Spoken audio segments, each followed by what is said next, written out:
Hello students, I'm Anju Mathur of Raval Convent School.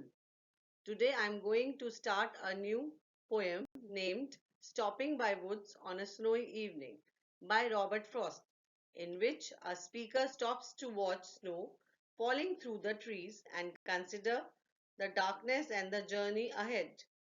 The speaker stops his horse outside a wood in the snow on the darkest evening of the year.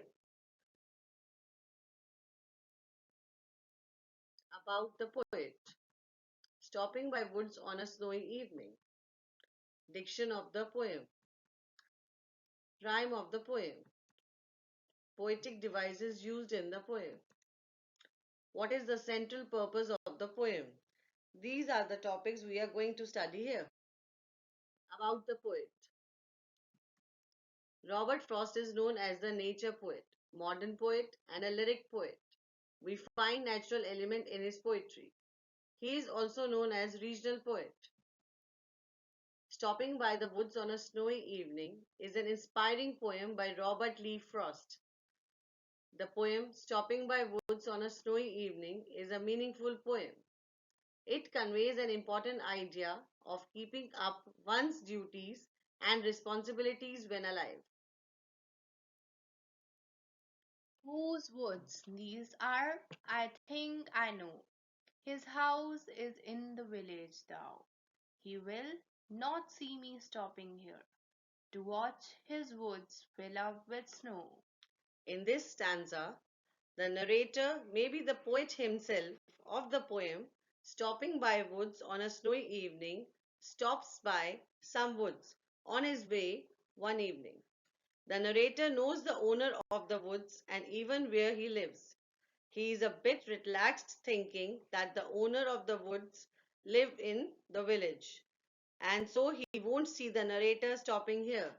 Therefore, he can continue watching the natural beauty of his snow-covered woods. Woods depict temptation in life, nature, beauty, and mystery of word, death. Village depicts society and civilization. Snow depicts beauty of death. My little horse must think it queer to stop without a farmhouse near, between the woods and frozen lake, the darkest evening of the year. In this stanza, the narrator of the poem says that his dear horse, whom he is using as his carriage, must think it strange to stop here, between the woods and the frozen lake in a dark evening, as he normally stops near a farmhouse.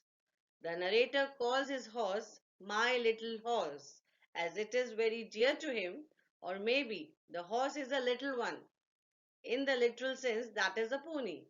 It may also suggest that the speaker is humble, an ordinary citizen, and cannot afford to buy an expensive horse. He also personifies the horse by indicating that it has a thought process and also referring it as he in the next stanza. In this stanza, the narrator suggests that the weather is cold enough to freeze a lake. The expression darkest evening could suggest several things. Maybe the narrator traveler was very depressed due to his long journey or the cold weather. Otherwise, it may also refer to the longest night of the year, the night with the most hours of darkness. In that case, it is 21st or 22nd December when the winter occurs in the northern hemisphere.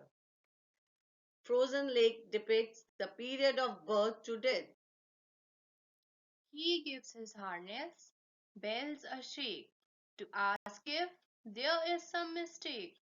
The only other sounds the sweep of easy wind and downy flake. In this stanza, the poet says the horse is shaking its head, ringing the bell attached to its harness, as if he is asking his master whether there is any problem, as it is unusual for him to stop by the woods in the darkness. And the important thing in this stanza of the poem, stopping by woods on a snowy evening is the sound imageries. There is only three sounds: the sound of the harness bell, the light wind, and the snowflakes. The woods are lovely, dark, and deep, but I have promises to keep, and miles to go before I sleep, and miles to go before I sleep. Here in the last stanza, the narrator describes the woods using three adjectives: lovely, dark, and deep. This indicates that he is enjoying the scene and wants to do so for long. But he has other responsibilities in his life. He has to go a long way before he sleeps, so he cannot get the enjoyment for long. He has to move on. And the important thing here is that the poet repeats the last line to attract the attention of the readers. In this very last line lies the allegorical interpretation. Here, sleep may refer to death. We in our real life have many things to look at with awe, many things to enjoy, but in most cases, we cannot simply because we have other things to do in our short lifespan, so we have to move on. Rhyming scheme. Robert Frost writes the poem of stopping by woods on a snowy evening in the first person point of view in lambic tetrameter, 4 quatrains: AA, BA, BB, CB, CC, DC, DD, DD. Poetic devices of the poem are: imagery. It is used to make readers feel things through their five senses.